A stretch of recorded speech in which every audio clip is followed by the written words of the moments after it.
بسم اللہ الرحمن الرحیم حامد و مصلیً اما بعد فاعوذ باللہ من الشیطان الرجیم بسم اللہ الرحمن الرحیم۔ ناظرین کرام، آج اسد بلال بھائی کی یہ خواہش پر میں ان کی آئی ڈی سے لائیو آنے کی کوشش کی ہے۔ انہوں نے سوالات کے حوالے سے مجھے آگاہ کیا کہ ہمارے کچھ دوست علم دین کی رہنمائی لینا چاہتے ہیں، تو اس حوالے سے میں عموماً فیس بک پر جو میرے پیج بھی ہیں تو میں لائیو نہیں آتا، کیونکہ یہ پلیٹ فارم ایسا پلیٹ فارم نہیں ہے کہ جس پر جو ناظر ہے یا سوال کرنے والا ہے، سائل ہے، اس کو صحیح طور پہ مطمئن کیا جا سکے، کیونکہ یہاں ٹائم اتنا نہیں ہوتا اور سوال کی جس طرح فیس ٹو فیس لیا جاتا ہے، لیکن پھر بھی ہم ایک حد تک کوشش کریں گے کہ آپ کے جو باریک بینی کے ساتھ گہرائی میں جا کے تو ہم اتنی تفصیل سے تو نہیں بیان کر سکیں گے، لیکن جتنا ہمارے پاس وقت میسر ہے، میرے خیال میں ٹائم بھی ہم تھوڑا سا لیٹ ہو کے آئے کیونکہ میں ابھی فارغ ہوا تو انہوں نے مجھے ابھی فوراً میں نے کہا لائیو لے لیں تاکہ ہم اپنے سوالات کا جوابات دے سکیں۔ سب سے پہلی چیز جو عید میلاد النبی صلی اللہ علیہ وسلم کے حوالے سے ہی آج کا ہمارا ٹاپک اور مضمون ہے، عید میلاد النبی صلی اللہ علیہ وسلم، اس کے جو ہے حیثیت کیا ہے، ہم اس کو پہلے تھوڑا سا یہ سمجھ لیں، کیونکہ اکثر لوگ جو ہوتے ہیں وہ غلط فہمی میں مبتلا ہوتے ہیں۔ جتنے بھی ہمارے دوست جو اس پہ اعتراض کرتے ہیں ان کی بہت ساری غلط فہمیاں ہوتی ہیں۔ انشاءاللہ ہم قرآن و حدیث کی روشنی میں بہت ساری غلط فہمیوں پہ رہنمائی ڈالیں گے، لیکن میں ایک ابتدائی بات جو کرنا چاہوں گا وہ سب سے ضروری ہے۔ اگر عید میلاد النبی صلی اللہ علیہ وسلم کو اللہ کے رسول صلی اللہ علیہ وسلم کے ذکر کے حوالے سے لیں تو شاید اس میں کسی کا بھی اختلاف نہیں ہے کہ سرکار دو عالم صلی اللہ علیہ وسلم کا ذکر جو ہے کائنات کے ہر ذکر سے افضل ہے، اور جو ہے سب سے زیادہ اسی چیز پہ یہ تو ایسا کوئی اختلافی مسئلہ نہیں ہے، اس کو تمام مکاتب فکر کے لوگ تسلیم کرتے ہیں کہ اگر ہم اس کو ذکر رسول صلی اللہ علیہ وسلم سے موسوم کریں تو اس میں کسی کا بھی اختلاف نہیں ہوگا۔ اس میں یہ اور سرکار دو عالم صلی اللہ علیہ وسلم کا ذکر بعض اوقات فرض بھی ہے، واجب بھی ہے، سنت بھی ہے، یعنی اس کی حیثیتیں مختلف ہیں۔ اب جو ہم یعنی طریقہ کار کی طرف آ جاتے ہیں، یعنی جو ذکر ہے اس کا طریقہ کار مختلف ہے، یعنی آج جس انداز میں ہم ذکر کرتے ہیں، یعنی جلوس نکال کر یا ایک محفل سجا کر ایک جو مروجہ جس کو ہم طریقہ کہہ سکتے ہیں، تو مروجہ طریقے پر ہی اختلاف جو ہے مختلف مکاتب فکر کا ہوتا ہے۔ ذکر سے تو کسی کو اختلاف نہیں ہوتا، لیکن طریقہ کار سے اختلاف ہے کہ جی جس طریقے سے آپ مناتے ہیں یہ جی بدعت ہے، یا جو بھی اس کو جس طریقے سے بھی اعتراض کیا جاتا ہے، ہر ایک اپنے اپنے حساب سے آزاد ہے کہ وہ اپنی رائے دے سکتا ہے، لیکن ہم اس کی طرف اس کا جواب جو ہے قرآن و حدیث کی روشنی میں عرض کرنے کی کوشش کرتے ہیں۔ میں تمہیدی طور پہ یہ بات عرض کر دوں، یہ جو مروجہ میلاد شریف ہے، یعنی جو ہم محافل کرتے ہیں 12 ربیع الاول شریف کو یا ربیع الاول شریف کے مہینے میں، اس کی حیثیت کیا ہے، اس پہ میں تھوڑی سی روشنی ڈال دوں تاکہ ہماری بات سمجھانے میں اور آپ کو سمجھنے میں آسانی ہو جائے۔ ہم اس کو فرض نہیں سمجھتے، ہم اس کو واجب نہیں سمجھتے، ہم اس کو سنت جو ہے وہ دو معنی میں سمجھتے ہیں۔ سنت کی تعریف جو ہے یہ کیونکہ تھوڑی سی کچھ علمی ابحاث بھی ہوں گی جو ہمارے علماء سمجھ سکتے ہیں، جو کسی بھی مکتبہ فکر کے ہیں، کیونکہ وہ جب پڑھے ہوتے ہیں تو ان کو پتہ ہوتا ہے کہ میں کہاں سے بات کر رہا ہوں۔ عام عوام کا جو لیول ہوتا ہے، کچھ چیزیں ایسی ہوتی ہیں جو ان کو سمجھ نہیں ہوتی۔ عام عوام تو بس یہی نام جانتی ہے جی قرآن اور حدیث، اس کو اس کے اندر کا نہیں پتہ کہ اس کے اندر اصول کتنے ہیں۔ اصول قرآن کے بھی اصول ہیں، تفسیر کے اصول ہیں، اس طرح احادیث مبارکہ بھی کے بھی اصول ہیں، اور انہی اصولوں کو ہم مد نظر رکھتے ہوئے حدیث پہ گفتگو کرتے ہیں۔ اگر اصول معلوم نہ ہو تو پھر یعنی وہ جس طرح ہمارے محدثین کا یہ جملہ ہے، تمام مکاتب فکر کے علماء اس بات کو مانتے ہیں، الحدیث مضلۃ الا الفقہاء، حدیث گمراہ کر دیتی ہے مگر فقیہ کو، یعنی جو عالم ہوتا ہے، فقیہ ہوتا ہے، جو گہرائی میں جا کے اس کا علم حاصل کر چکا ہے، وہی اس حدیث سے رہنمائی حاصل کر سکتا ہے، وگرنہ حدیث پڑھ کے بھی کئی لوگ گمراہ ہو جاتے ہیں۔ یہ فقہاء نے اس بات پہ اس لیے لکھا۔ اس طرح قرآن مجید کی آیت بھی ہے، یضل بہ کثیرا ویہدی بہ کثیرا وما یضل بہ الا الفاسقین الذین ینقضون عہد اللہ من بعد میثاقہ ویقطعون ما امر اللہ بہ ان یوصل، یعنی اسی قرآن کے ذریعے کئی لوگ گمراہ ہو جاتے ہیں، حالانکہ قرآن ھدی للناس ہے۔ قرآن مجید نے خود ارشاد کیا کہ لوگوں کے لیے ہدایت ہے یہ۔ اب قرآن سے کیسے گمراہ ہو گئے؟ تو وہ اس کا اب سمجھنے کی ہمیں یہاں ضرورت ہے کہ قرآن تو ہدایت ہے ساری دنیا کے لیے، لیکن گمراہ کیسے ہوئے؟ صرف وجہ یہی ہوتی ہے کہ وہ اس کے اصول، ضابطے، قوانین نہیں جانتے، تو اس وجہ سے وہ اپنی ہی منمانی تعویلیں، تفاسیر کرنا شروع کر دیتے ہیں، یا قرآن کی ظاہری آیت کا مطلب سامنے رکھ کے اس کو سمجھ نہیں ہوتی کہ اس کی روح کیا ہے، تو اس وجہ سے وہ اپنی منمانی تعریفات کر کے اس پر رسول اللہ صلی اللہ علیہ وسلم کی حدیث بھی ہے، حضرت عبداللہ ابن عباس رضی اللہ عنہ شاہ فرماتے ہیں رسول اللہ صلی اللہ علیہ وسلم نے فرمایا من قال فی القرآن برائیہ من قال فی القرآن بغیر علم فلیتبوأ مقعدہ من النار او کما قال صلی اللہ علیہ وسلم، کہ جس نے قرآن مجید میں علم حاصل کیے بغیر گفتگو کی وہ اپنا ٹھکانہ دوزخ میں بنا لے، جس طرح حدیث پاک میں ہے کہ جس نے مجھ پر جھوٹ باندھا وہ اپنا ٹھکانہ دوزخ میں بنا لے جان بوجھ کر، من کذب علی متعمدا فلیتبوأ مقعدہ من النار۔ اسی طریقے سے قرآن مجید کے بارے میں بھی رسول اللہ کا فرمان ہے کہ بغیر علم کے جس نے اس قرآن میں گفتگو، تو آج لوگ تمام جری ہو جاتے ہیں، ہمیں اصول ضابطوں کا نہیں پتہ ہوتا کہ قرآن مجید میں ناسخ اور منسوخ کا بھی معاملہ ہے، اور پھر ناسخ کی کتنی قسمیں ہیں، منسوخ کی کتنی قسمیں ہیں، کچھ منسوخ التلاوہ ہے، منسوخ الحکم ہے، اور یا منسوخ الآیا ہے۔ پھر منسوخ کے اندر بھی اختلاف ہے کہ منسوخ بمعنی باطل ہے یا منسوخ بمعنی تبدیل ہے، یعنی اور پھر جو آیت منسوخ ہو جاتی ہے اس کا حکم کیا ہوتا ہے، کیا وہ اس کا وجوب استحباب باقی رہتا ہے یا نہیں رہتا۔ یہ میں چند لفظ اس لیے استعمال کر رہا ہوں، شاید آپ کی یہ سمجھ سے بھی بالا تر ہوں گے، یہ علماء اس بات کو سمجھ سکتے ہیں، میں اس لیے یہ باتیں کہہ رہا ہوں تاکہ آپ کو سمجھ آئے کہ قرآن مجید کے اندر کیا چیز ہے۔ اور پھر قرآن مجید سے دلیل پکڑنے کے طریقے جو ہیں، ہمارے تمام مفسرین نے، محدثین نے، صحابہ کرام سے لے کر آج تک یہی بات چلی آ رہی ہے کہ قرآن مجید فرقان حمید کے اندر دلیل پکڑنے کے طریقے بھی مختلف ہوتے ہیں۔ ایک ہوتی ہے عبارت سے دلیل پکڑی جاتی ہے، یعنی قرآن کے واضح لفظ بتا رہے ہیں، جس طرح احل اللہ البیع وحرم الربا، اللہ نے جی بے کو، خرید و فروخت کو حلال کیا ہے، سود کو حرام کیا ہے۔ اب سود کی ڈیفینیشن کیا ہے، تعریف کیا ہے، وضاحت کیا ہے، یہ اس کی قرآن میں کہیں بھی وضاحت نہیں ہے اس کی۔ اب ہم ظاہری لفظوں پہ کھڑے تو سود حرام ہے، سود کہتے ہیں زیادتی کو، یعنی ربا کا لفظ جو ہے نا عربی میں اس زیادتی کو کہتے ہیں۔ میں اس لیے یہ تمہید تھوڑی سی تفصیلی سی باندھ رہا ہوں تاکہ لوگوں کو بیسک سمجھ آئے کہ جو ہم اختلاف کی بنیاد کھڑی ہوتی ہے وہ اصل بات ہے قرآن اور حدیث پاک کو نہ سمجھنے کی وجہ سے ہوتی ہے۔ ہم جو ہے اپنے حساب سے سمجھ رہے ہوتے ہیں، ہمارے حساب سے قرآن اتھینٹک نہیں کہ ہم جو حساب سمجھ رہے ہیں تو وہ قرآن ہے، یا حدیث وہ ہے جو ہم سمجھ رہے ہیں۔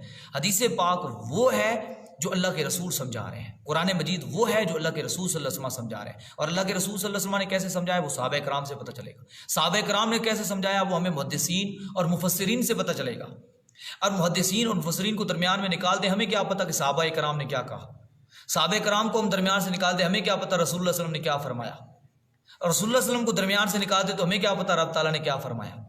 تو اس لیے یہ ایک تسلسل ہے جس کو ہمیں قائم رکھنا پڑتا ہے۔ یہ ایک بات کا یہاں میں اعتراض کا جواب بھی یہاں ہوتا جائے گا کہ جی لوگ کہتے ہیں یہ تو علماء کی، یہ تو بزرگ کہہ رہے ہیں، یہ تو بزرگوں کے قول ہیں، یعنی جو کچھ ایسی باتیں آتی ہیں جی بزرگ یہ فرماتے ہیں تو کہتے ہیں جی بزرگ فرما رہے ہیں، اللہ کے رسول تو نہیں فرما رہے۔ اگر ان بزرگوں کو، یعنی جن کو ہم محدثین کہتے ہیں، جن کو ہم مفسرین کہتے ہیں، اگر ان کو درمیان سے نکال دو تو پھر تو دین ختم۔ ہمارے تک دین آیا تو انہی کے ذریعے ہے، ہمیں حدیثیں کس نے پہنچائی؟ انہی محدثین نے پہنچائی۔ ہمیں قرآن کی تفسیر کنہوں نے پہنچائی؟ ہمیں انہی مفسرین نے پہنچائی۔ اگر ان مفسرین اور محدثین کو درمیان سے نکال دو تو دین ہی ختم۔ ہمیں تو پتہ، ہم ڈائریکٹ رسول اللہ صلی اللہ علیہ وسلم سے ملے نہیں، صحابہ کرام سے ملے نہیں، تابعین سے ملے نہیں، فقہاء سے ملے نہیں، تو ہمیں کسی انہی کے واسطے سے آ رہا ہے۔ تو اس لیے دین کو جو ہے ایک ترتیب سے سمجھا جاتا ہے۔ تو میں عرض یہ کر رہا ہوں کہ جو بغیر علم کے چلے جاتے ہیں تو پھر قرآن تو گمراہ نہیں کرتا، قرآن تو ہدایت ہے، لیکن گمراہ وہ انہی منمانی تعویلوں، بغیر علم، اصول، ضابطے حاصل کیے بغیر جب قرآن و حدیث میں گفتگو کریں گے تو پھر نقصان ہو جاتا ہے۔ تو دلیل پکڑنے کے لیے عبارت ہوتی ہے، یا اشارت النص ہوتا ہے، یا دلالت النص ہوتی ہے، یا اقتداء النص ہوتی ہے، یعنی قرآن کے 4 طریقے ہیں دلیل پکڑنے کے قرآن مجید سے۔ اب کسی کو اقتداء النص کی تعریف کو بھی نہ پتہ ہو، اشارت النص کی تعریف کو بھی نہ پتہ ہو، عبارت النص کیا ہوتی ہے، تو اب وہ کہے گا جی قرآن کی آیت میں مجھے دکھاؤ، قرآن سے دکھاؤ جی۔ اب ہزاروں چیزیں ایسی ہیں جو قرآن مجید کی عبارت میں نہیں ہیں، اشارے میں ہیں۔ میں ایک اس کی چھوٹی سی مثال دیتا ہوں۔ قرآن مجید فرماتا ہے کہ جو اپنے والدین ہیں افم ولا تنہرہما، ان کو اف تک نہ کہو اور ان کو جھڑکو نہیں۔ اب کوئی بندہ اپنے والدین کو مارنا شروع ہو جائے، مارتا ہے، اور اب اس کو کوئی روکے جی تم کو نہ مارو، وہ کہے جی کہاں قرآن میں لکھا ہے مجھے دکھاؤ، آپ کہیں وہ اب قرآن مجید میں کہیں نہیں لکھا ہے کہ والدین کو نہ مارو۔ مارنے کا حکم نہیں وہاں پہ نہیں، مارنے سے نہیں روکا گیا، وہاں اف کہنے سے روکا گیا ہے کہ اف نہ کہنا اور انہیں جھڑکنا نہیں۔ اب وہ کہے جی نہیں مجھے دکھاؤ کہ قرآن میں مارنے کا کہاں ہے، مارنا منع ہے، وہاں تو یہ منع ہے، اف منع ہے، جھڑکنا منع ہے، لیکن قرآن میں مارنے کے تو منع۔ تو قرآن میں دکھاؤ مجھے کہیں، بھائی میں تو قرآن کی باندھتا ہوں، اچھا، تو اس طریقے سے یہ ہمیں سمجھنا ہوگا کہ یہ اشارۃ النص، جب جھڑکنا چھوٹی سی چیز ہے، جب وہ چیز جو ہلکی ہے وہ جب وہ منع ہے، تو جو اس سے بالا تر ہے وہ اشارۃ النص ہمیں بتا رہی ہے کہ وہ اس سے بالا تر جو ہے وہ خود بخود منع ہوگی۔ یہ میں ایک چھوٹی سی مثال دے کے، یہ بڑی اس میں تفصیل ہے لیکن میں ایک اشارہ سمجھا رہا ہوں۔ اس طریقے سے پھر قرآن مجید کی عبارت الناس، اشارۃ الناس سے اور اصول اور ضابطوں کو سامنے رکھ کے قیامت تک آنے والے مسائل کو حل کیا جائے گا، ورنہ قیامت تک کتنے جدید مسائل پیدا ہو رہے ہیں۔ تو اب وہ کہے کہ جی قرآن میں کہاں لکھا ہے، کوئی بندہ آپ سے آ کے کہے، تو اب قرآن کی عبارت میں تو ہر چیز موجود نہیں ہے، قرآن کے اشارے میں، دلالت النص میں، اقتداء النص میں، اور پھر حدیث پاک اس کی تشریح کرتی ہے اس کے مجملات کی۔ تو یہ ساری قیامت تک قرآن ایک لاریب کتاب ہے اور قیامت تک رہنے والا حضور کا دین ہے۔ اللہ تعالیٰ نے فرمایا اليوم اکملت لکم دینکم، میں نے آج تمہارے لیے تمہارا دین مکمل کر دیا۔ اب کئی لوگ کہتے ہیں جی دین مکمل ہو گیا، اب یہ جی اضافہ ہے۔ اور بھائی دین مکمل کیسے؟ مطلب ہزاروں چیزیں ایسی ہیں جو نئی پیدا ہو رہی ہیں۔ اب میں اس کی چھوٹی سی مثال دیتا ہوں کہ سرکار دو علیہ وسلم کے دور میں کبھی بھی دری پر نماز نہیں پڑھی گئی، ٹاٹ پر نماز نہیں پڑھی گئی، یعنی جو ہم صف کہتے ہیں جس کو۔ اب ہم صف پہ سارے نماز پڑھ کے صف کو ہم صدقہ خیرات سمجھ کے مسجد میں باقاعدہ دیتے بھی ہیں، دین سمجھ کے کہ ثواب ملے گا جی جو بندے اس پہ نماز پڑھیں گے۔ حالانکہ سرکار دو عالم کے دور میں پوری مسجد نبی میں ہمیشہ اتنے صحابہ، بخاری شریف میں حدیث موجود ہے کہ ہم بارش ہوتی تو سجدہ کرتے تو مسجد کی چھت اتنی کمزور تھی کہ ہم کبھی کبھی کیچڑ میں سجدہ کرنا پڑ جاتا تھا۔ تو یعنی ٹاٹ یا دری کا تو وہاں تصور، اب ہم ٹاٹ اور دری پہ ثواب سمجھ کے نماز پڑھتے ہیں اور ثواب سمجھ کے صدقہ کرتے ہیں۔ اب وہ کہے کہ جی یہ تو دین تو سمجھتے ہیں نا، تو سبھی ثواب سمجھتے ہیں کہ دین میں ہے نا جی تبھی۔ تو اب یہ چیز ایسی ہے جو نئی ہے، اب اس کے بارے میں ہمارے محدثین کیا آپ کہے گے جی قرآن میں کہیں نہیں ہے، حدیث میں نہیں ہے، تو یہ جائز ہی نہیں ہے، مسجد میں نہیں ہونی چاہیے۔ تو یہ ہمیں سمجھنا ہوگا کہ دین تو مکمل ہے جی، اس میں یہ اضافہ کہاں سے آ گیا؟ اس طرح مساجد کے اندر اور چیزیں بہت ساری دین میں ہیں۔ آج اگر آپ کے سامنے بخاری شریف، مسلم شریف، جتنی بھی سیاستیں ہیں، یہ کتابیں، یہ حدیث کی قسمیں موجود ہیں، صحیح، یہ صحابہ کے دور میں نہیں تھیں، نہ رسول اللہ کے دور میں تھی۔ آپ کو یہ کہاں سے نکل آئی؟ یعنی اب کہے کہ نہ رسول اللہ کے دور میں تھی، نہ صحابہ کے دور میں تھی، تو اب یہ کہاں سے؟ میرا کہنے کا مطلب یہ ہے، انشاءاللہ ہم اعتراضات پہ گفتگو کرتے ہیں، لیکن میں تمہیداً یہ بات کہہ رہا ہوں کہ ہمیں یہ سمجھنا ہوگا کہ قرآن کے اصول کیا ہیں، رسول اللہ صلی اللہ علیہ وسلم کی حدیث کے اصول کیا ہیں۔ ان اصولوں کو سمجھیں گے تو پھر ہم گمراہ بھی نہیں ہوں گے، پھر ہمیں حدیث سمجھ بھی آئے گی، قرآن مجید سمجھ بھی آئے گی۔ تو اس لیے آپ میری گفتگو سے ہی سمجھ رہے ہوں گے کہ جتنا مفہوم سے بھرا ہوا ٹاپک ہے کہ اس پہ یہاں گفتگو کرنا ممکن ہی نہیں ہے۔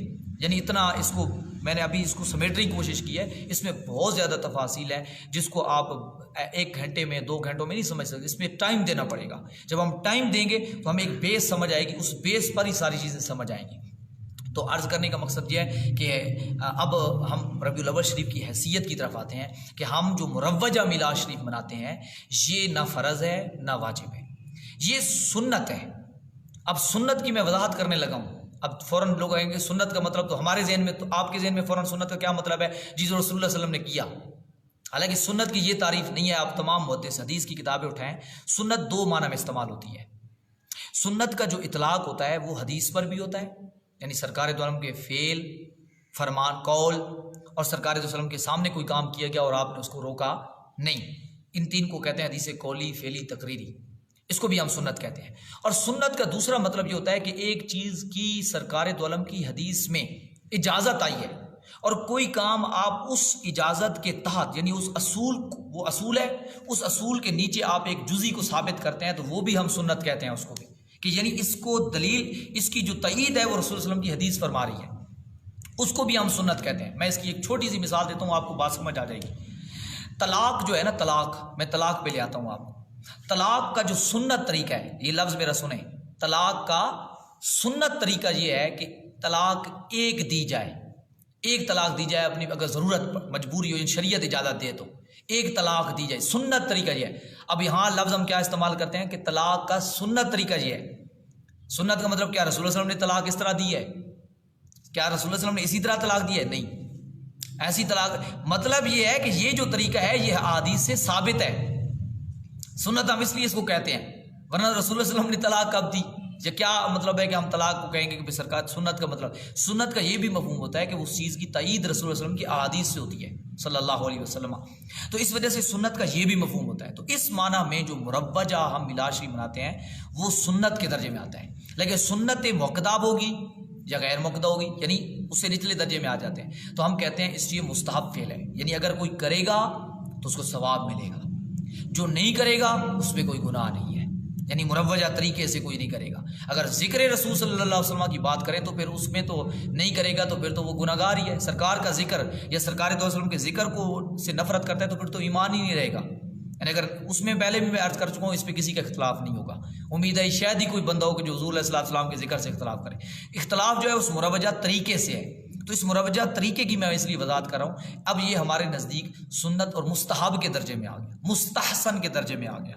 مستحب اور مستحسن، اب جو فرض ہوتا ہے نا، اس کے لیے جو ثبوت چاہیے ہوتا ہے وہ قطعی الثبوت قطعی الدلالہ چیز ہوتی ہے۔ اب یہ تھوڑی سی بات علماء سمجھ سکیں گے، میں اس لیے کر رہا ہوں تاکہ آپ کسی کو اعتراض ہو تو وہ اپنے کسی عالم کے سامنے بھی یہ میری گفتگو رکھ سکتا ہے کہ جی یہ بات جو انہوں نے کی ہے یہ کس حساب سے کہی ہے، قطعی الثبوت قطعی الدلالہ۔ اور اگر جو واجب ہے وہ قطعی الثبوت ظنی الدلالہ سے ثابت ہوتا ہے، یعنی اس کے لیے وہ ثبوت دلیل چاہیے ہوتی ہے جو قطعی الثبوت بھی اور ظنی الدلالہ ہو۔ اب جو نچلا درجہ آ گیا مستحب کا، اس کے لیے ظنی الثبوت ظنی الدلالہ بھی ہو تو کافی ہے دلیل۔ یعنی میرا دعویٰ یہ ہو کہ یہ چیز مستحب ہے اور آپ دلیل مانگے جی قرآن سے آیت دکھاؤ، تو بھئی وہ دلیل جو ہے قرآن سے جو چیز ثابت ہوتی ہے وہ قطعی الثبوت ہوتی ہے، اور اس کی دلالت بھی قطعی ہو تو وہ تو فرض ہو جاتی ہے، وہ چیز وہ واجب اور فرض ہو جائے گی آپ پر وہ چیز۔ تو میرا دعویٰ مستحب کا ہے اور آپ دلیل فرض کی مانگتے ہیں، میرا دعویٰ کسی چیز کے مستحب ہونے کا ہے اور آپ دلیل واجب کی مانتے ہیں۔ میں اس کو واجب مانتا ہی نہیں ہوں، میں اس کو فرض مانتا ہی نہیں ہوں۔ جب میں فرض مانتا تو آپ کہتے فرض کے حساب کی دلیل دو، واجب مانتے ہو تو واجب کے درجے کی دلیل دو۔ جب میں اس کو مانتا ہی مستحب ہوں، سنت ہوں، سنت میں وضاحت کر چکا ہوں سنت کے مطلب کی، تو دلیل بھی مجھے اسی ہی طاقت کی چاہیے ہوگی، جتنا میرا دعویٰ ہے دلیل بھی اتنے حساب سے چاہیے ہوگی۔ تو بہرحال یہ ایک تمہیدی بات تھی کہ ہم اس کو مستحب مانتے ہیں، مستحسن مانتے ہیں۔ اب اس پہ دلیل ہماری کیا ہے اس پہ ہم گفتگو کرتے ہیں۔ میں ابتدائی طور پہ ایک بات کی عرض کر دیتا ہوں تاکہ آپ کے سوالات کی طرف آ سکوں، تاکہ میری گفتگو زیادہ لمبی نہ ہو جائے۔ میں اس پہ 2 احادیث آپ کے سامنے رکھ دیتا ہوں، ساری معاملات کی جو جڑ ہے وہ اس دیر سے ختم ہو جائے گی۔ میں مسلم شریف کی حدیث آپ کے سامنے رکھنے لگا ہوں کہ رسول اللہ صلی اللہ علیہ وسلم کہ صحابہ کرام علیہ رضوان نے کس طریقے سے حضور علیہ الصلوۃ والسلام کا میلاد منایا ہے۔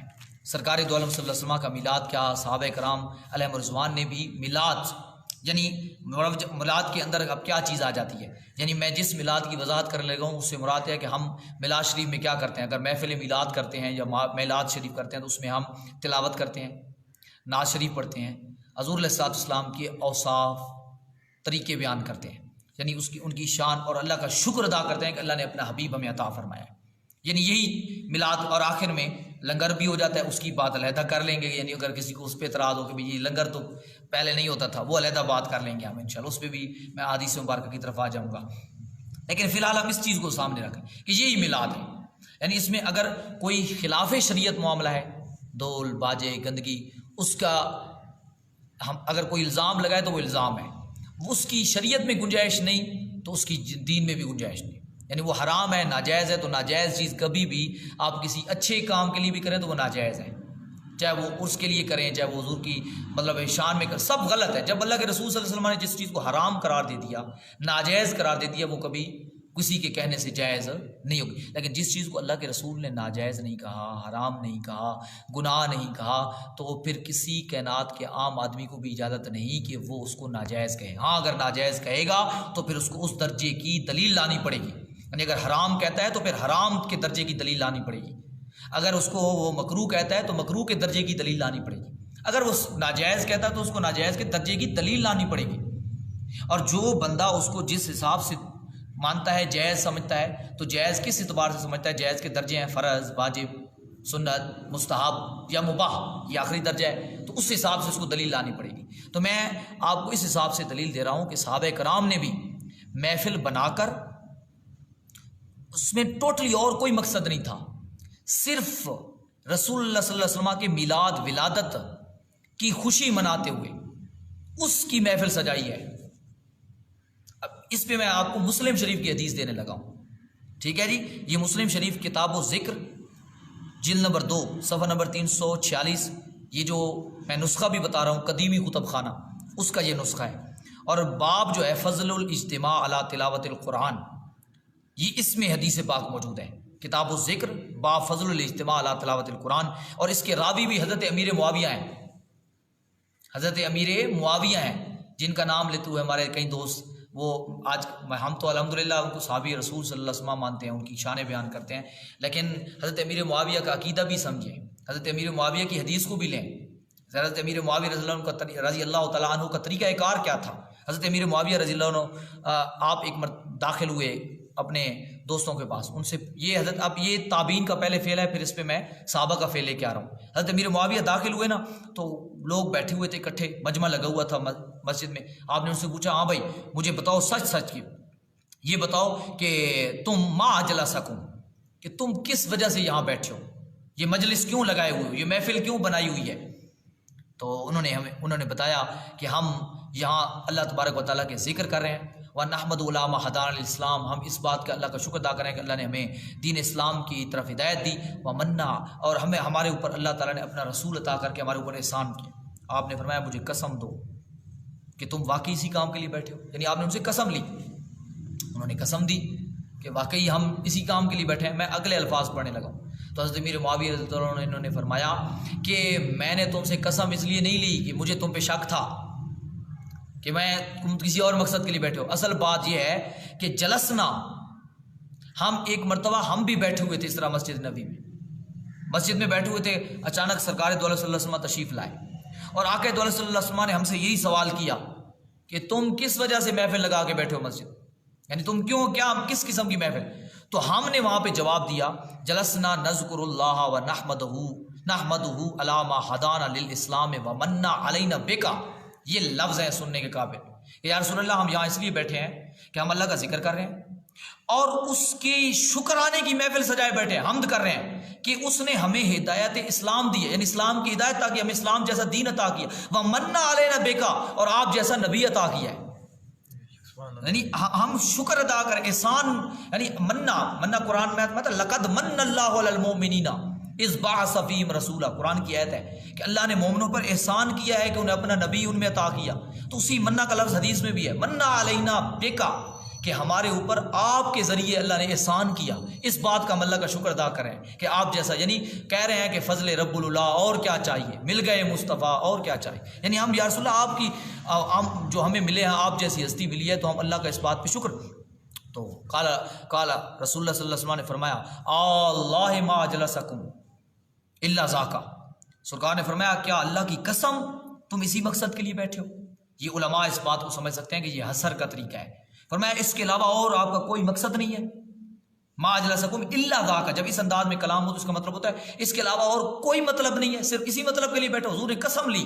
اب کوئی یہ کہیں گے جی حضور کو پتہ ہوتا تو حضور قسمیں لیتے، یہ بھی ہر جو تنقید والا ہوتا ہے وہ ہر طرف الٹے پہلو لیتا ہے، تو میں اس کی بھی بتا دوں کہ حضور علیہ السلام آگے خود جواب دیں گے کہ سرکار نے قسم کیوں لی، تو اس کا جواب حدیث میں آگے آ رہا ہے، آدھی حدیث پڑھیں گے تو پھر مطلب آدھے ہی رہ جائیں گے، تو سنیں، انہوں نے فرمایا واللہ ما اجلسنا الا ذاکا، آگے صحابہ نے قسم، اللہ کی قسم ہمارا اس کے علاوہ اور بیٹھنے کا کوئی مقصد ہی نہیں ہے، یہ محفل لگی ہی اسی لیے ہے، سمجھے، یہ محفل مقصد ہی اسی سے لیے۔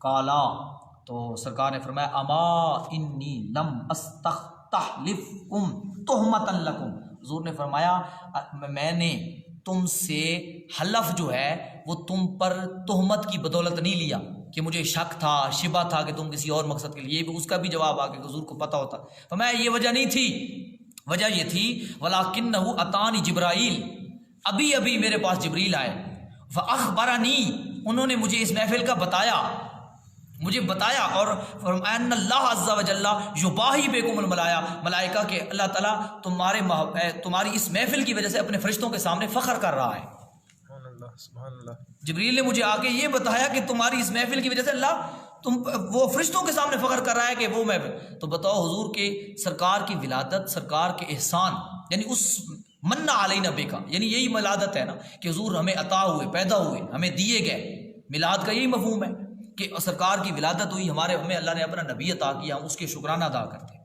تو اس بنیاد پر یہ حدیث شعب الایمان للبہقی کے اندر بھی موجود ہے، ٹھیک ہے جی، اور یہ موجم الکبیر للطبرانی میں موجود ہے، مسلم شریف کا نام آ گیا تو خیر میرے خیال اس کے بعد تو کسی کو دوسرے حوالہ پوچھنے کی ضرورت ہی نہیں پڑتی، لیکن میں نے تینوں حوالے اس کے دے دیے ہیں۔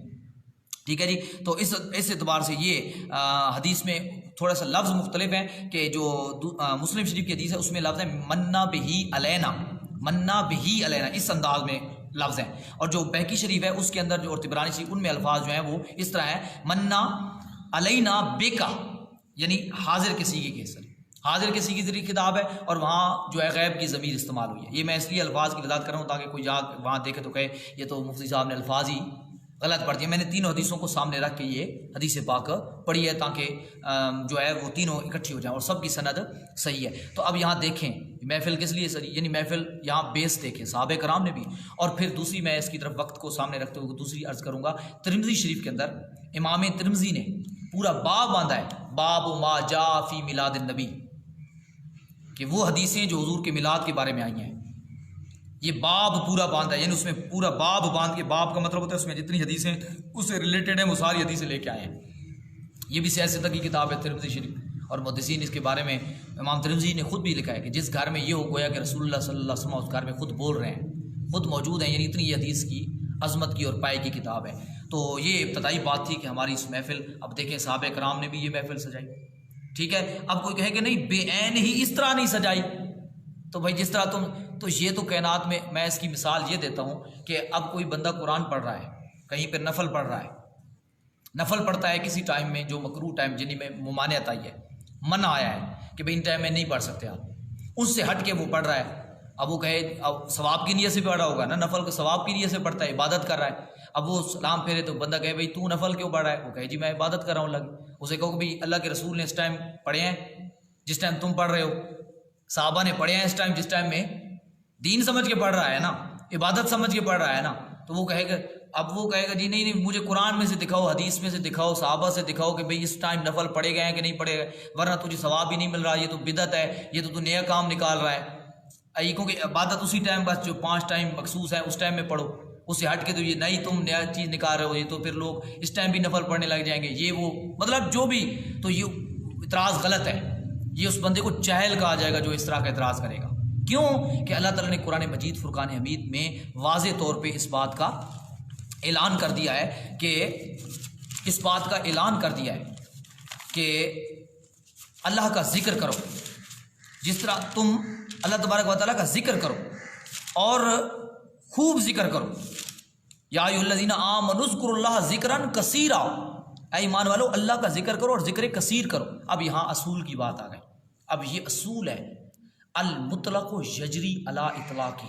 یہ میں اپنا اصول نہیں نکال رہا، یہ ہمیشہ سے جب سے احادیث اور تفاسیر آ رہی ہیں ان سے یہ اصول آ رہے ہیں. یہ اصول نہیں پتہ ہوں گے تو پھر یہی مسئلہ ہوگا کہ المطلق یعنی اللہ تعالیٰ نے جس چیز کو مطلق چھوڑ دیا، یعنی اس پہ قید نہیں رکھی، پابندی نہیں رکھی، یا اللہ کے رسول نے پابندی نہیں رکھی کہ اس ٹائم کرنا ہے یا اس ٹائم. جس طرح آپ 5 نمازیں ہیں ان کی اللہ کے رسول صلی اللہ علیہ وسلم نے پابندی رکھی ہے، اس ٹائم میں پڑھنی ہے، اس ٹائم میں. تو اب اس کو تو ہم نہیں چھیڑ سکتے کیونکہ پابند ہے وہ. یا ایھا الذین آمنوا کتب علیکم الصلاۃ، کتاب نماز تمہیں مقررہ وقت پر فرض کی گئی ہے، اس کو تو ہم آگے پیچھے نہیں کر سکتے. یہ جو چیز بھی اللہ نے مقید کر دی ہے، مقررہ وقت میں کر دی ہے، اس کو ہم آگے پیچھے نہیں کر سکتے. لیکن جس چیز کو اللہ اور اس کے رسول نے مقید نہیں کیا، مطلب اس کو پابند نہیں کیا کہ اس ٹائم کرنا ہے یا اس ٹائم کرنا ہے، اب اس کی وضاحت کیسے ہوگی؟ قرآن وضاحت کرتا ہے یا قرآن کی حدیث پاک وضاحت کرتی ہے. جب ایک چیز قرآن نے مطلق بیان کی اور دوسری جگہ کہیں پر اس کو قید نہیں کیا، یا احادیث میں اس کی کہیں قید نہیں آئی کہ یہ جو آیت تھی اس میں اندر اللہ نے وہاں تو مطلق رکھا لیکن اس میں فلاں فلاں چیز شامل نہیں ہے، وہ تو وضاحت اگر ہو جائے تو پھر تو بات سمجھ آ جائے گی کیونکہ اللہ کے رسول نے وضاحت کی، اللہ نے خود وضاحت کر دی. لیکن جب اللہ تعالیٰ نے اس کی قید کہیں بھی نہیں رکھی، نہ اس کے رسول نے قید رکھی صلی اللہ علیہ وسلم، اس نے بھی جب قید نہیں رکھی تو پھر کائنات کے کسی مولوی، مفسر، محدث چاہے جتنا بڑا بھی ہو اس کو اجازت نہیں ہے کہ وہ اللہ کے مطلق کو مقید کر سکتا ہے. یعنی جس چیز کو اللہ نے مطلق چھوڑ دیا کہ جب چاہو، جس وقت چاہو، جہاں چاہو، جو چاہے جب چاہے کر سکتا ہے، تو پھر کسی بندے کی کیا ضرورت ہوئی کہ وہ اللہ کی آزاد کردہ کو قید کرے. اس کو کہتے ہیں المطلق یجری علی اطلاق ہی، کہ جو مطلق ہوتا ہے وہ اپنے اطلاق پر جاری رہتا ہے. ہاں اگر کوئی جو کہے گا کہ نہیں اس وقت میں جائز نہیں ہے تو پھر اس کو دلیل لانی پڑے گی کہ وہ اللہ کا، کیونکہ اس کو ناجائز کہہ رہا ہے نا، تو پھر اس کو اسی درجے کی دلیل لانی پڑے گی کہ وہ بتائے کہ اللہ نے کہاں منع کیا ہے. اللہ نے تو خود اجازت دی ہے لیکن آپ بتاؤ کہ اس وقت کو اللہ نے کب منع کیا یا اس کے رسول نے کب منع کیا. مثلا اب اسی میں لے آتا ہوں، یا ایھا الذین آمنوا اذکروا اللہ ذکرا کثیرا، اے ایمان والو اللہ کا ذکر کرو اور ذکر کثیر کرو. اس کی ٹائم نہیں ہے میں اس کی تفسیر بیان کرنے کا, میں صرف اشارہ دے رہا ہوں. اب اللہ نے مطلق چھوڑ دیا, جب چاہو جہاں چاہو اللہ کا ذکر کرو. لیکن احادیث پاک میں اس بات کی وضاحت آ چکی ہے کہ گندگی کے مقام پر آپ اس اللہ کا ذکر نہیں کر سکتے, یا جب آپ کا ستر کھلا ہوا ہو تو اس وقت آپ اللہ کا ذکر. اب اس چیز کی وضاحت آئی ہے, اللہ کے رسول صلی اللہ علیہ وسلم کی احادیث میں آئی ہے, تو تبھی ہم اس کو جائز نہیں سمجھتے کہ اس ٹائم آپ کوئی کہہ سکتا ہے نا بھائی اس ٹائم بھی پھر ذکر کرو جو مطلق آ چکا ہے. تو میں اس کو اعتراض کا جواب دے رہا ہوں کہ اب ہم اس کو جائز نہیں سمجھتے, تو ہمارے پاس اس کے اوپر دلیلیں ہیں کہ رسول اللہ صلی اللہ علیہ وسلم نے اس کی وضاحت کی ہے کہ اس ٹائم یہ اس آیت میں شامل نہیں ہے کہ اس ٹائم آپ ذکر نہیں کر سکتے. اب اس کے علاوہ جتنے بھی ٹائم ہوں گے وہ سب آزاد ہوں گے. ہاں اس میں اگر کوئی کہے گا کہ اس ٹائم میں بھی جائز نہیں ہے, تو اب میں اس طرف آتا ہوں کہ اب اللہ کا ذکر ہو گیا, اللہ کے رسول صلی اللہ علیہ وسلم کے ذکر میں بھی اللہ و ملائکۃ یصلون علی النبی, اللہ نے مطلق رکھا یا ایھا الذین آمنوا صلوا علیہ وسلم, حضور کا ذکر کرو. درود کا مطلب ذکر ہے نا, حضور کا ذکر ہی ہوتا ہے, اور اللہ سے ہم رحمت طلب کرتے ہیں اس کا, تو درود پاک اللہ نے مطلق رکھا ہے. تو اب اگر کوئی کہے گا کہ فلاں ٹائم فلاں مہینے میں یہ جائز نہیں ہے, تو اس کو دلیل لانی پڑے گی کہ وہ ہمیں دلیل دے کہ قرآن میں یا حدیث میں یا صحابہ کرام کے قول سے یا کسی محدث کسی مفسر یعنی انہوں نے بھی کہا ہو کہ اس ٹائم میں یعنی ربیع الاول شریف میں حضور علیہ الصلوۃ والسلام کا ذکر ممنوع ہے. جو کرتا ہے اس کو دلیل نہیں دینی پڑے گی. میں اگرچہ دلیلیں شروع میں بتا چکا ہوں, آگے میں اس کی وضاحت بھی کرتا ہوں, لیکن میں ایک اصول کی بات کر رہا ہوں. اصول یہ ہوگا کہ اللہ نے جب اس کو مطلق چھوڑ دیا تو ہمارے پاس تو اختیار ہے کہ سال کے 12 مہینے جب چاہیں جس وقت چاہیں جہاں چاہیں جس وقت چاہیں ذکر کر سکتے ہیں. جن چیزوں کی اللہ کے رسول نے پابندی رکھی ہمیں وہ پتہ ہے, لیکن اس میں کہیں یہ پابندی نہیں ہے کہ ربیع الاول میں نہیں کر سکتے, ہم بھی فلاں دن نہیں کر سکتے. ٹھیک ہے جی, کوئی دن مخصوص نہیں کر سکتے. ٹھیک ہے, مخصوص دن تب منع ہوتا کہ جب اس کو فرض سمجھتے, واجب سمجھتے کہ اس دن کرنا ہی کرنا ہے, نہیں کرو گے تو گناہ گار ہو جاؤ گے, نہیں کرو گے تو مسلمان نہیں رہو گے. ٹھیک ہے, ہم اس کو ایسے درجے میں مانتے نہیں ہیں, ہم اس کو مستحب سمجھتے ہیں کہ جو کرتا ہے وہ اس کو ایمان قوت میسر کرتا ہے, ذکر کرتا ہے اللہ کے رسول, تو وہ استحباب ہے, اس کو ثواب ملے گا, جزا ملے گی, اس کا عشق رسول بڑھے گا. اس میں جتنی بھی خرافات ہیں ہم اس کی تائید نہیں کرتے.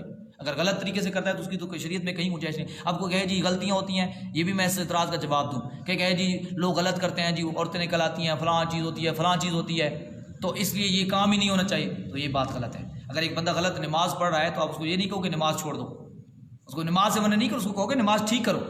قرآن غلط پڑھتا ہے تو اس کو یہ نہیں کہے کہ قرآن پڑھنا چھوڑ دو, وہ کہو قرآن سیکھو بھائی, سیدھا کرو, اس کو درست کرو. ہم یہ نہیں کہیں کہ قرآن ہی چھوڑ دے. یعنی کوئی بھی دین کا کام ہے, فعل ہے, درست کام ہے, اس میں آپ اگر غلط ہے تو اس میں غلطی کی تصحیح کرو گے, نہ کہ اس کام اچھے کو ہی چھوڑ دو گے.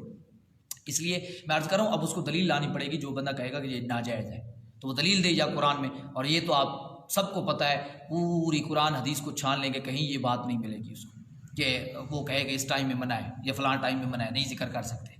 تو اس چیز کو میں نے وضاحت کر دی ہے. اب آپ کا کوئی سوال ہے تو اس بات پہ آپ سوال بھی تاکہ کر لیں. ہم اس کو, میں امید ہے کئی سوالوں کے جواب تو آ ہی چکے ہوں گے میری جتنی بھی گفتگو تھی, لیکن اس میں کچھ چیزیں اگر باقی رہ گئی ہیں تو اس کا سوال کر دیں.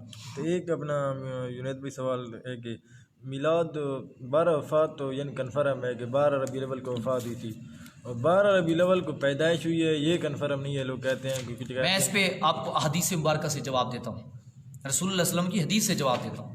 اپنا محدثین کے حوالے سے میں آپ کو اور تمام مکاتب فکر کے علماء سے جواب دیتا ہوں. جو لوگ کہتے ہیں نا جی 12 وفات معین ہے, حالانکہ وفات میں اختلاف ہے. جو حضور کی ولادت ہے نا اس میں تمام مکاتب فکر کے علماء کا اتفاق ہے, لیکن میں اس پہ سب سے پہلے دلیل جو ہے نا وہ حدیث سے دوں گا.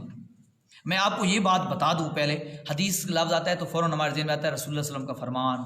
حدیث کی جو تعریف ہے نا وہ رسول اللہ علیہ وسلم کا فرمان ہو یا صحابہ کا فرمان ہو یا فعل ہو یا حدیث ہو, اس کو ویسے ہم فرق بھی کرتے ہیں, حدیث اثر, ٹھیک ہے جی, صحابی کے قول کو اثر بھی کہتے ہیں. لیکن عمومی طور پہ جو محدثین کا طریقہ کار ہے ہمارے اس میں, تو صحابہ کرام کا قول فعل اور تقریر ہو تو اس کو بھی حدیث کہہ دیتے ہیں.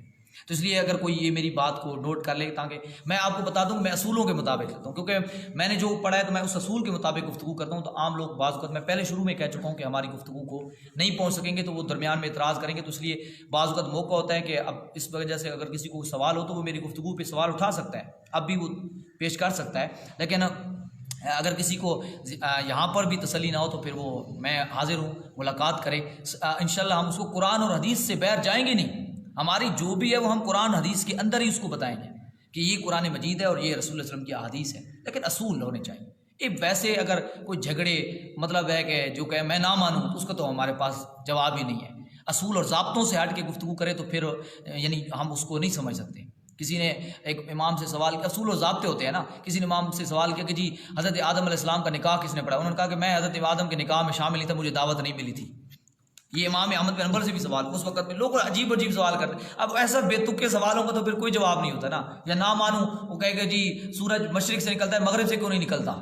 یہ اس طرح کے سوالات تو اب عجیب و غریب ہوں گے. اصول اور ضابطے کو سامنے رکھ کے پھر رسول اللہ کا دین مکمل ہے. کائنات کی کوئی ایسا آپ کا سوال نہیں ہوگا جس کا ذکر اللہ اور قرآن اور اس کے رسول کا فرمان جواب نہ دے. لیکن اس کے لیے کچھ قوت علمی چاہیے، اصول چاہیے، ضابطے چاہیے جس کے ذریعے ہم. تو آپ نے سوال کیا کہ 12 پہ جی اختلاف ہے کہ جی 12 ربیع الاول جو ہے نا وہ حضور علیہ الصلوۃ والسلام کی ولادت کا بارے میں اختلاف ہے. تو میں سب سے پہلے آپ کو جو حدیث پاک پیش کرنے لگا ہوں وہ امام بخاری اور امام مسلم کے استاذ کی حدیث دینے لگا ہوں. سند بھی بالکل صحیح ہے. امام بخاری کے بھی استاد ہیں، امام مسلم کے بھی استاد ہیں. امام بخاری اور امام مسلم نے جن سے حدیثیں لی ہیں، اب آپ کو پتہ ہے بخاری شریف سب سے زیادہ صحیح کتاب ہے، تو جو تبھی صحیح ہے کہ ان کے سارے راوی صحیح ہیں. تو اب ان کے استاد ہیں، ان کا نام بتا رہا ہوں. حافظ ابو بکر ابن ابی شیبہ، ان کا وصال ہوا ہے 235 ہجری میں. 235 ہجری میں، اب 1442 چل رہی ہے. یہ سند صحیح ہے، سند بھی پڑھ دیتا ہوں. ان عفانہ ان سعید بن مینا ان جابر و ابن عباس، یہ حضرت جابر سے بھی ہے، حضرت عبداللہ ابن عباس سے بھی ہے. انہما، ان دونوں نے فرمایا، میں نے حدیث کی بات وضاحت کر چکا ہوں، صحابی کے قول کو بھی ہم حدیث، دونوں نے فرمایا ولد رسول اللہ صلی اللہ علیہ وسلم، رسول اللہ صلی اللہ علیہ وسلم پیدا ہوئے عام الفیل. عام الفیل کا آپ کو پتہ ہے، الم تر کیف فعل ربک باصحاب الفیل، یعنی ہاتھی والا جس سال میں واقع ہوا.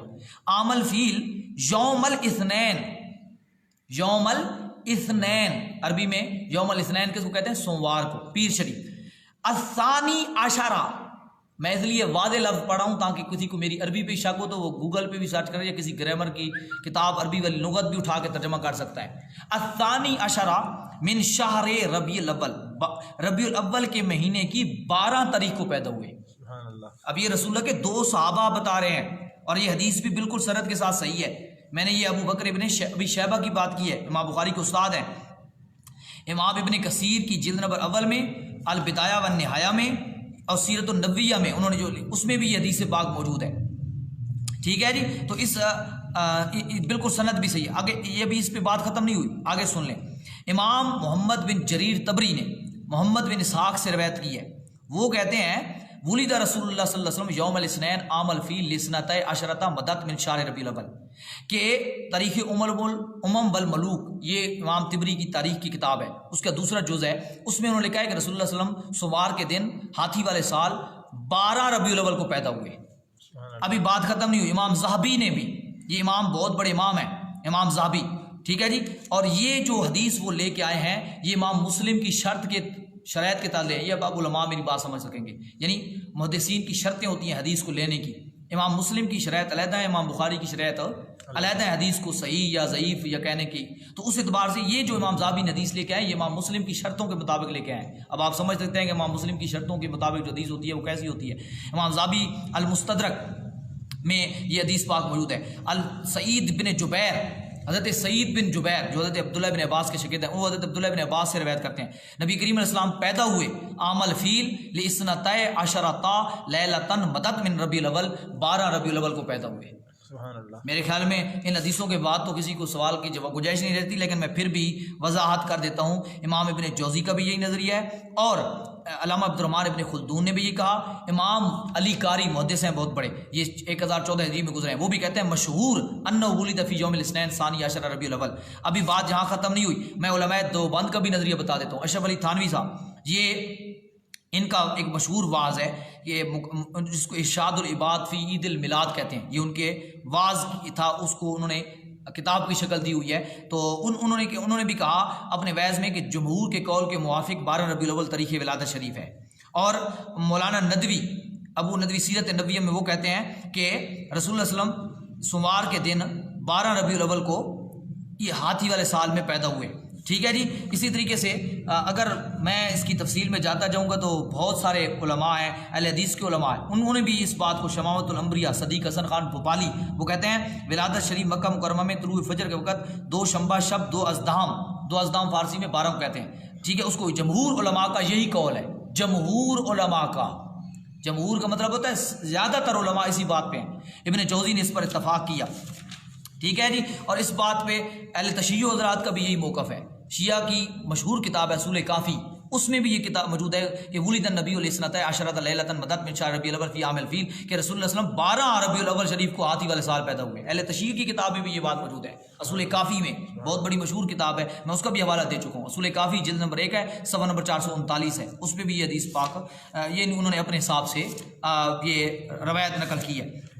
تو اس پہ شیخ محقق برکت الرسول فی الہند شاہ عبد الحق محدث دہلوی، جو سب ان کو اپنا محدث بزرگ مانتے ہیں، تمام مکاتب فکر کے لوگ، چاہے اہل حدیث ہیں، غیر مقلد ہیں، یا دیوبند مکتبہ فکر کے دوست ہیں، یا ہم اہل سنت و جماعت حنفی بریلوی ہیں، ہمارا سب کا اتفاق ہے، ان کو سب بزرگ مانتے ہیں. انہوں نے بھی، ان کی کتاب ہے ما ثابت بالسنہ فی ایام السنہ، اس کا ترجمہ ایام اسلام سے یہ مل جائے گی آپ کو، گوگل پہ بھی یہ کتاب مل جائے گی. تو اس میں ایام اسلام سے اس کو ترجمہ کیا گیا ہے، اور اس میں بھی انہوں نے یہ بات لکھی ہے کہ جمہور اور جو مکہ شریف اور مدینہ شریف کے لوگ ہیں ان کا معمول یہی ہے کہ وہ ہمیشہ سے 12 ربیع الاول کو ہی حضور علیہ السلام کا ولادت کرتے ہیں، اسی دن وہ قرآن خوانی کرتے ہیں اور میلاد مناتے ہیں.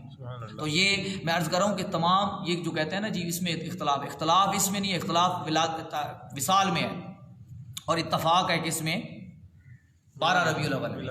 ٹھیک ہے جی. اس کا جی میں نے اب دلائل سے جواب دے دیا. اور ایک اور سوال ہے، حسنین بھائی کا سوال ہے کہ اسلام میں عید میلاد النبی کی اہمیت کیا ہے؟ قرآن و حدیث. میں اس کی وضاحت پہلے کر چکا ہوں کہ ہمارے نزدیک میلاد النبی صلی اللہ علیہ وسلم کی حیثیت کیا ہے، کہ ہم اس کو کس، اگر ذکر رسول صلی اللہ علیہ وسلم کے حوالے سے لیں گے تو فرض واجب وہ ہم پہلے بتا چکے ہیں، اور اگر اس کو مروجہ طریقے سے لیں گے تو میں اس پہ حدیث بھی مسلم شریف کی پیش کر چکا ہوں، اور استحباب کی دلیل بھی کو مستحب ہے، کریں تو ثواب، نہیں کرے گا تو کوئی گناہ گار نہیں، نہ ہم اس کو کہتے ہیں کہ وہ اسلام سے نکل جائے گا یا ہم اس کو رسول اللہ علیہ وسلم کی محبت سے نکال دیں گے. یہ اپنی اپنی حصے اور نصیب اور بخرے کی بات ہے اور محبت کی بات ہے کہ جو جتنا بھی کریں. اچھا، شاہد بھائی کا اپنا مفتی صاحب سوال ہے کہ آئے روز میلاد میں اپنا بڑھتا جا رہا ہے، اس میں نئی نئی چیزیں آ رہی ہیں، اور کمزور علم والے اسے اپنے اوپر فرض سمجھ رہے ہیں. اور اپنا دیکھیں، میں پہلے بھی عرض کر چکا ہوں کہ کوئی اگر چیز عوام میں غلط ہوتی ہے تو ہم اس غلطی کی درستگی کریں گے، نہ کہ وہ چیز ختم کریں گے. میں شروع میں کہہ چکا ہوں، نماز بندہ غلط پڑھا ہے تو ہم اس کے نماز کی درستگی کریں گے. قرآن غلط پڑھا ہے تو ہم اس کی قرآن مجید فرقان حمید کی درستگی کریں گے، نہ کہ ہم اس کو قرآن پڑھانا چھوڑ دیں گے.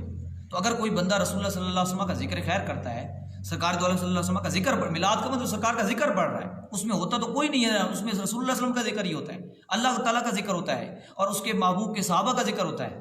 اس میں جتنی دیر بھی محفل، اگر اس میں کوئی غلط چیزیں ہیں جو آپ کہتے ہیں کہ شریعت کے خلاف ہیں، تو ہم ان کی، اور الحمدللہ ہمارے علماء اس کے اوپر انگلی اٹھاتے رہتے ہیں، ہم اس کی بھرپور طریقے مذمت بھی کرتے ہیں، لوگوں کو بتاتے بھی ہیں، محافل میں جا کے بتاتے ہیں.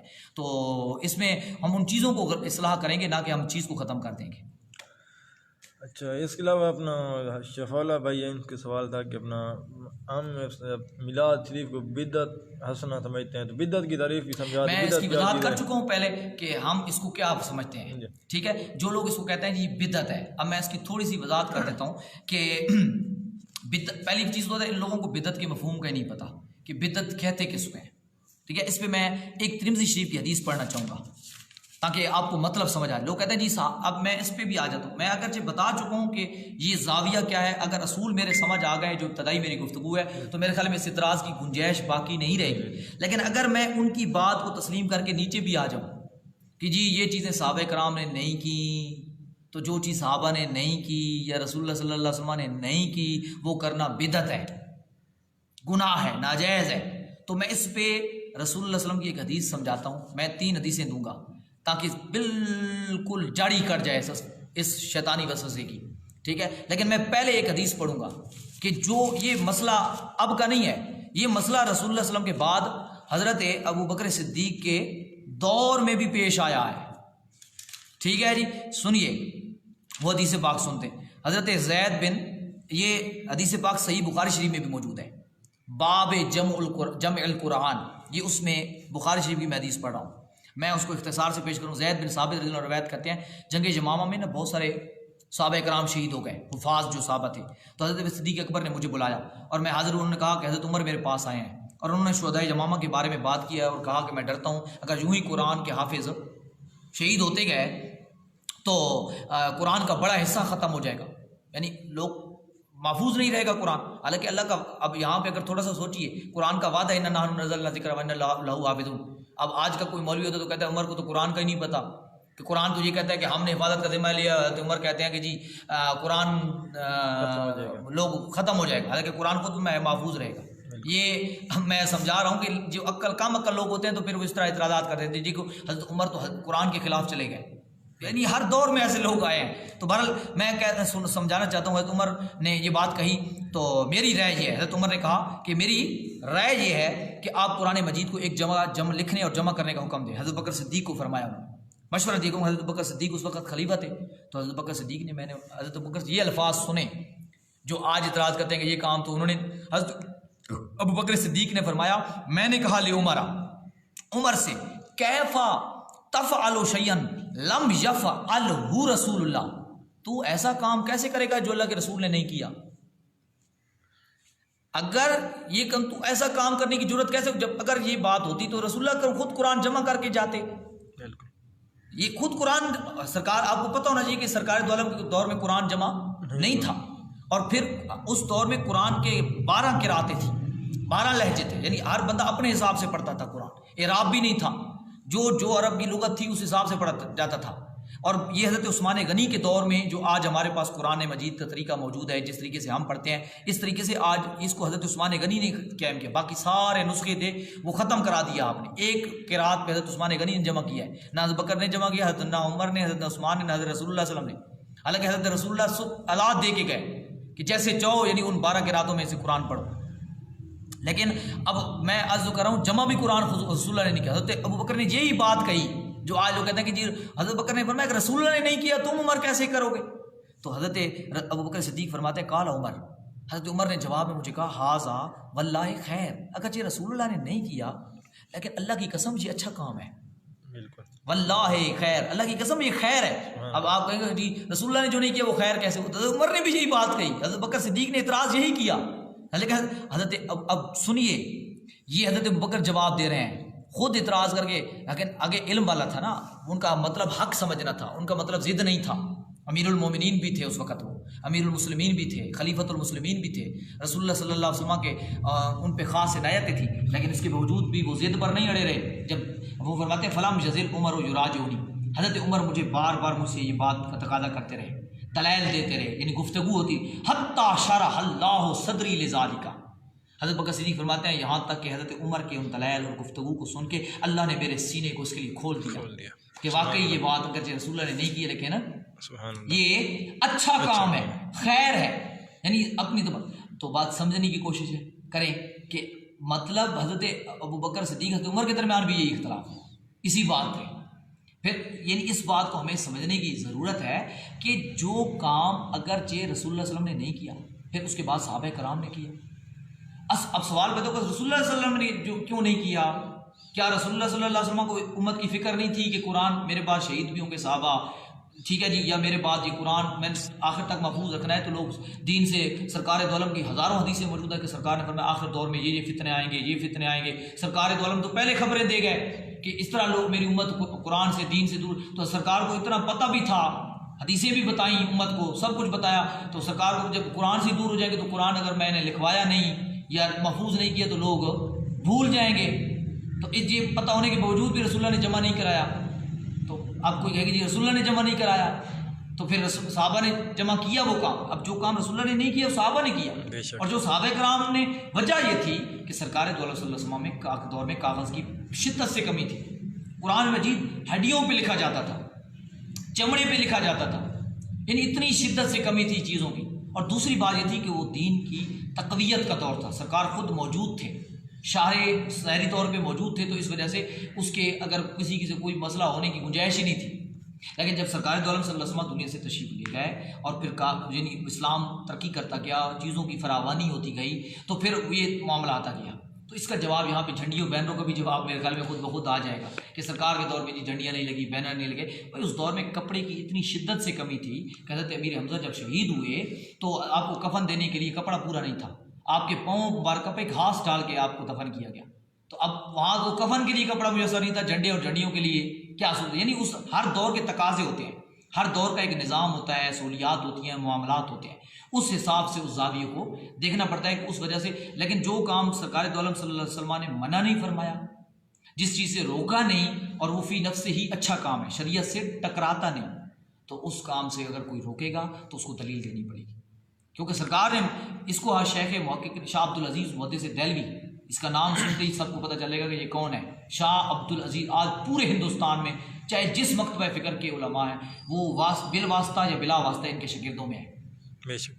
شاہ عبد العزیز محدث تحفہ اثنا عشری ان کی بہت بڑی کتاب ہے. وہ فرماتے ہیں کہ نا کردن چیزیں دیگرست، منع کردن چیزیں دیگرست. فارسی میں یہ ان کی کتاب ہے. یعنی منع کرنا اور چیز ہے، نہ کرنا اور چیز ہے. یعنی اگر کوئی کام رسول اللہ صلی اللہ علیہ وسلم نے نہیں کیا تو وہ اور بات ہے، منع کیا تو وہ نہ کرنے کو دلیل نہیں بنایا جا سکتا، منع کرنے کو دلیل بنایا جا سکتا ہے. بے شک. ٹھیک ہے. نہ کرنے میں کیونکہ بہت ساری حکمتیں ہو سکتی ہیں کہ کئی چیزیں ایسی ہوتی ہیں جو سرکار نے نہیں فرمائی لیکن صحابہ نے فرمائی ہیں. ٹھیک ہے. حضرت بکر نے فرمائی، حضرت عمر نے فرمائی، پھر حضرت بکر عمر نے نہیں کی، بعد والوں نے کی، پھر بعد والوں نے کی، ان سے بعد والوں نے کی. تو اس لیے میں نے اس کے اور پھر میں اب یہاں بالکل اور نیچے آ جاتا ہوں کہ اگر مان لیں کہ یہ ساری چیزیں کسی نے بھی نہیں کی تو اب کہیں گے جی یہ تو پھر بجائز نہیں ہے. تو اس پہ میں مسلم شریف کی حدیث آپ کو دینے لگا ہوں، یہ اپنے ذہن میں رکھ لیں. اب جو کہتے ہیں اسلام میں کسی نئی چیز کو نکالنے کی کوئی گنجائش نہیں ہے.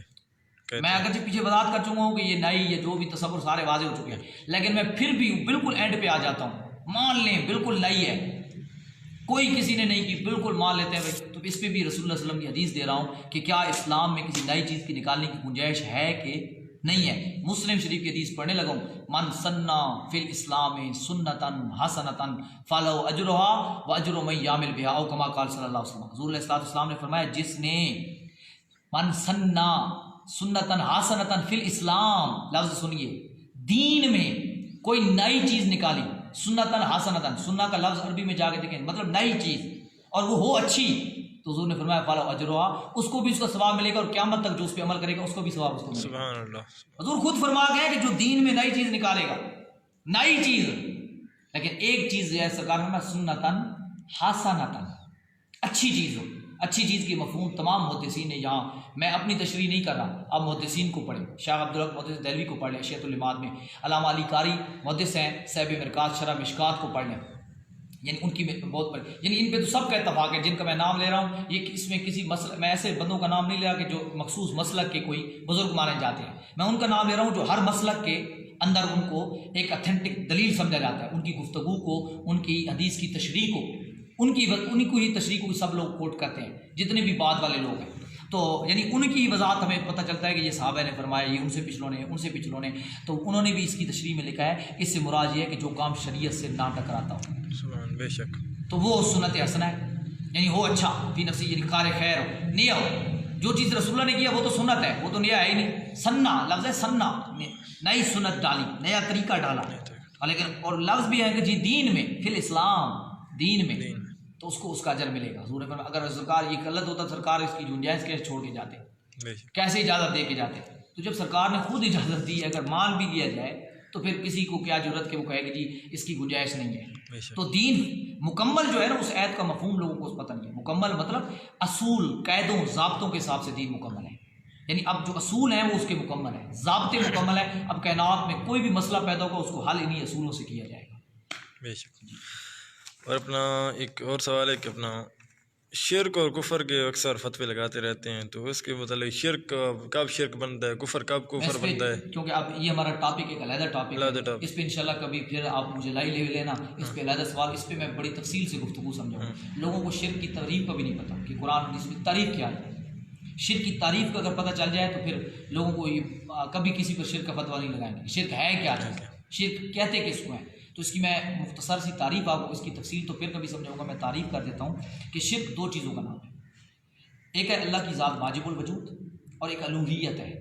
اگر اللہ کی الوہیت میں کسی کو شریک ٹھہراتے ہیں یا اللہ کے واجب الوجود ہونے میں آپ کسی کو چاہے عطائی مانے کہ چاہے حقیقی مانے تو وہ شرک ہے. اس کے علاوہ جتنی بھی چیزیں ہیں ان میں حقیقی اور عطائی کا بیسیکلی فرق رکھا جاتا ہے، اور اس کے اوپر قرآن اور حدیث کے بہت سارے الفاظ موجود ہیں. اس پہ پھر انشاءاللہ تفصیلی گفتگو کریں گے، کیونکہ ہمارا ٹاپک آج کا جو ہے نا اسے ہٹ کے. جنید بھائی تقریباً سوالات تو میلاد کے متعلق تقریباً میرے پاس کمپلیٹ ہو چکے ہیں. تو آخری ایک سوال ہے، یہ غیر متعلق ہے. تو کل ایک اپنا دوست نے سوال کیا کہ کیا یہ بندہ مر جاتا ہے قبروں کے اندر، وہ کیا سنتے ہیں ہم جو سلام ڈالتے ہیں، یا وہ ہمارے حالات سے واقف ہوتے ہیں، یا اس طرح کا؟ انشاءاللہ یہ اگرچہ ٹاپک سے ہمارے ہٹ کے ہے، بالکل سماعت کرتے ہیں. میں اس پہ بخاری شریف کی حدیث آپ کو سنا دیتا ہوں. حضور علیہ الصلوۃ والسلام نے ارشاد فرمایا کہ جب میت کو قبر میں دفن کیا جاتا ہے تو جب قبر کا دفن کرنے والے دفن کر کے لوٹتے ہیں تو حتیٰ یسمع قرع نعالہم، حتیٰ یسمع، یہ دو روایتیں میں پڑھ رہا ہوں، خفقہ نعالہم. ایک حدیث میں یہ لفظ ہے اور ایک حدیث میں قرع کے لفظ ہیں اور ایک حدیث میں خفقہ کے لفظ ہیں. وہ حضور نے فرمایا جب وہ دفن کرنے والے واپس لوٹتے ہیں تو وہ جو دفن ہونے والا ہے وہ ان لوٹنے والوں کے جوتوں کی کھسکاہٹ کی آواز بھی سنتا ہے. سبحان اللہ. جوتوں کی آہٹ بھی سنتا ہے، اور ایک حدیث کے لفظ ہے آہٹ اور ایک ہے کھسکاہٹ، یعنی جو جوتے زمین پہ، اور یہ کھسکاہٹ اتنی ہوتی ہے جو زندہ کو بھی شاید نہیں سنائی دیتی. اتنی کم آواز میں جوتے، یعنی زمین پہ ایک تو چڑپ چڑپ کر کے چلتے ہیں تو وہ ہر کسی کو، یعنی یہ جو آرام سے پاؤں رکھتے ہیں تو زمین پر دھیما سا پاؤں رکھیں تو جو ہلکی سی آواز پیدا ہوتی ہے وہ کوئی کان لگا کے سنے تو بھی شاید سماعت سنائی دے. لیکن حضور نے فرمایا جب وہ بندہ دفن ہو جاتا ہے تو اس کی سماعت اتنی بڑھ جاتی ہے کہ وہ ان کے جوتوں کی کھسکاہٹ کی بھی آواز بھی سنتا ہے. تو یہ ایک حدیث میں نے آپ کے سامنے رکھ دیا ہے. ابھی اس پہ بہت ساری قرآن کی آیات بھی موجود ہیں، احادیث مبارکہ بھی موجود ہیں کہ وہ سنتے ہیں. تو انشاءاللہ پھر کبھی اس ٹاپک پہ مزید گفتگو کریں گے، سوال ہوں گے. تو ہو سکتا ہے میری الفاظ میں کوئی کمی بیشی رہ گئی ہو، اللہ تعالیٰ سے ہم معافی بھی طلب کرتے ہیں کہ کوئی حدیث پاک بیان کرنے میں یا قرآن مجید، کیونکہ جلدی میں تھے ہم تو وقت میں، یعنی میں نے کوشش تو کی ہے کہ کوشش کروں کہ تمام زاویوں کو آپ کے سامنے، ہمارا مقصد صرف اور صرف، میں اس لیے ہمارا آنے کا مقصد صرف اور صرف اصلاح ہے اور رسول اللہ صلی اللہ علیہ وسلم کی دین کی صحیح طور پہ ترویج و اشاعت ہے. لوگوں کو، ہمارے جو کتنے دوست جو ہیں وہ غلط فہمیوں میں مبتلا ہیں، ہم اور غلط فہمی دور کرنا ہے. اب باقی ہر ایک کا اپنی آراء ہے، رائے ہے، کوئی ہم اس کا احترام کرتے ہیں، لیکن جو رائے قرآن اور حدیث سے متضاد ہوگی یا اصولوں کے خلاف ہوگی تو اس میں ہمیں خیال رکھنا چاہیے کہ ہمیں اس میں اصلاح کرنی چاہیے. ہمیں ہمیشہ جب بھی گفتگو کرنی چاہیے تو وہ اصلاح کی نیت سے کرنی چاہیے کہ ہم اپنی اصلاح اور اپنے سامنے والے بھائیوں کی اصلاح کرنا چاہتے ہیں، اور ہمارا مقصد نہیں ہونا چاہیے، اور ہمارا مقصد بھی گفتگو کرنے کا یہی تھا. ابھی میں اس پہ اور تفصیل لے کے نہیں آیا کہ ہمارے پچھلے محدثین نے میلاد شریف منایا، یعنی لوگ تو کہتے ہیں یہ ابھی وجود میں آیا، تو اس پہ میرا ایک کلپ جو ہے وہ آپ کے پاس موجود بھی ہوگا، اس کو بھی آپ دوستوں سے شیئر کر دینا، کیونکہ اس پہ میں نے بتا دیا کہ یہ ہمارے 800-900 سال پہلے محدثین نے بھی اس بات کو ذکر کیا کہ مکہ شریف اور مدینہ شریف کے لوگ بھی میلاد مناتے ہیں، ہمیشہ سے میلاد کی محفل چلی آ رہی ہے. اور وہ اس میں نے آپ کو محدث علامہ ابن جوزی کی اور بہت سارے محدثین کی بات کی تھی، کئیوں کا ابھی نام ہی نہیں آیا، تو اس لیے میں نے اس پہ گفتگو نہیں کی کہ ہمارا ٹاپک گزر چکا ہے. ہماری آج کی زیادہ تر گفتگو جو تھی وہ قرآن و حدیث کی زاویے سے اس کی وضاحت کرنا ہے. اگر کوئی کمی بیشی رہ گئی ہو تو اس پہ انشاءاللہ پھر کبھی آپ سوال کریں گے تو انشاءاللہ ہم آپ خوشی انشاءاللہ آپ کے سوالات کا جواب دینے کی کوشش کریں گے، کیونکہ ہماری صرف کوشش ہوتی ہے، باقی تو رب ذوالجلال اور اس کے رسول صلی اللہ علیہ وسلم کی نظر عنایت ہوتی ہے. اس پہ میں آپ دوستوں کو یہ تھوڑا سا تعارف کراتا جاؤں. یہ میرا ایک رسالہ بھی موجود ہے، اثبات المیلاد بآیات الصلاۃ. یہ قرآن کی ایک آیت کو میں نے لے کر، اس پہ نا چھوٹا سا ہے، اس پہ اتنی لمبی تفصیل نہیں کی ہے عوام کے لیے. یہ اثبات المیلاد بآیات الصلاۃ، یہ میں نے رسالہ بھی لکھا تھا. قرآن مجید اس کی آیت یعنی جو ہے نا درود والی، ان اللہ و ملائکۃ یصلون، اس سے میں نے یہ میلاد شریف کو کے ثبوت، یعنی جو مروجہ میلاد ہے اس کا ذکر اس قرآن کی آیت میں موجود ہے. لیکن میں اصول پہلے سمجھا چکا ہوں کہ قرآن سے کسی چیز کو ثابت کرنے کے جو اصول ہیں وہ کیا ہیں. ان اصولوں کے تحت میں نے اس آیت سے مروجہ میلاد کو بھی ثابت کیا کہ مروجہ میلاد جو ہم طریقے سے رائج ہے، جس طرح آج جھنڈیاں لگا کے یہ بڑے طریقے سے ہم اس کا ذکر اللہ تعالیٰ نے اپنے قرآن کی اس آیت میں بھی فرمایا ہے. تو اگر اس پہ بھی کوشش کریں، پڑھنے کی کوشش کریں، یہ بہت چھوٹا سا ہے، اگر حاصل کر سکیں تو یہ پی ڈی ایف میں بھی شاید ہمارا اس پہ نیٹ پہ بھی موجود ہوگا. پی ڈی ایف میں آپ لکھیں گے تو انشاءاللہ یہ نیٹ پہ بھی آپ کو اویلیبل ہے، تو اس میں وہاں پہ بھی آپ کو مل جائے گا. اور پھر اس کے بعد بھی اگر کوئی اشکال باقی ہو تو ملاقات بھی کر سکتے ہیں اور آپ ہم سے انشاءاللہ پھر بھی رابطہ کر سکتے ہیں. اللہ تعالیٰ ہم سب کو صحیح طور پر رسول اللہ صلی اللہ علیہ وسلم کے دین کو سمجھنے اور اس پر عمل پیرا ہونے کی توفیق عطا فرمائے. والحمد للہ رب العالمین. جزاک اللہ جنید بھائی، بہت بہت شکریہ. السلام.